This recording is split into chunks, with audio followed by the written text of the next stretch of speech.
Welcome my new video. আজকে নিয়ে এসেছি পুকুরে কি করে জাল দিয়ে মাছ ধরে। তো আমরা পুকুরে অলরেডি জাল নামিয়ে দিয়েছি, তো মাছ ধরছি আমরা। তো এগুলো জাল আমাদের টেনে পাড়ে তোলা হয়ে গেছে। তো জালেতে কিছু চোনও আছে, সেগুলো আমরা সব ঝাড়ার জন্য নেমেছি। তো জালের মাঝখানে ঘোগা বলে একটা জিনিস থাকে, সেটা সম্পূর্ণ জালের মাছগুলো এক জায়গায় জড়ো করে নিতে হয়। তো আমরা সেই ঘোগাটা খুলছি। তো ঘোগাতে চুনো আদার্স মাছগুলো সব ঢুকে আছে। তো দেখি কি কি মাছ আছে। তো আমরা ঝাড়ছি, এখন ঝেড়ে এক জায়গায় জড়ো করছি।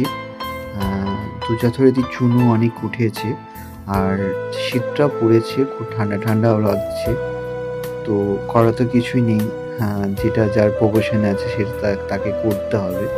তো দেখুন আমাদের জালে অনেক চুনো মাছ পড়েছে, তার মধ্যে সিলভার রুই মৃগ কিছুই এসছে।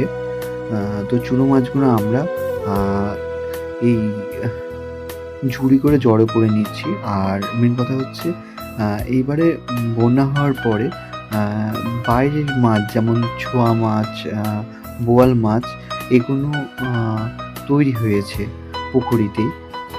তো দেখছেন আমরা চুনো মাছগুলো বাছাই করছি, তার সাথে সাথে পোনা সিলভার মাছ কিছু এসছে। তো এই মাছগুলো আমরা বাছাই করছি। তো এর মধ্যে ছোট মাছ কিছুগুলো আমি আলাদাভাবে নিয়ে নিলাম। আমি আবার একটা পুকুরে এই ছোট মাছগুলো ছাড়ার জন্য নিয়ে চলে এলাম। তো দেখছেন মাছগুলো আমি ছাড়ছি। এখানে রুই, মৃগ, কাতলা, আর আমি ছোয়া মাছও নিয়ে এসেছি।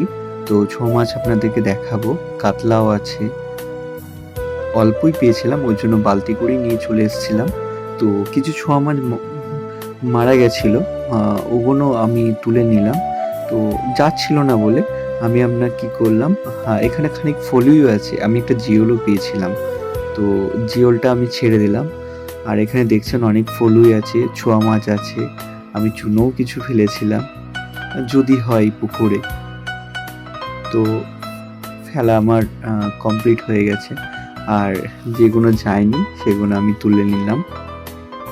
তো আমাকে এবার আড়তও যেতে হবে, ওই জন্য আমি তাড়াহুড়ো করে যতটা যেগুলো গেছে বা যেগুলো যায়নি সেগুলো তুলে নিয়ে আমরা যাচ্ছি। হচ্ছে আমার পুকুর, এখানে আমি মাছ চাষ করেছি। তো আমরা যাবো এবার আড়তে। এটা আড়ত, এখানে দেখছেন এটা আমাদের গোডাউনে আড়ত। মাছ ডাক চলছে।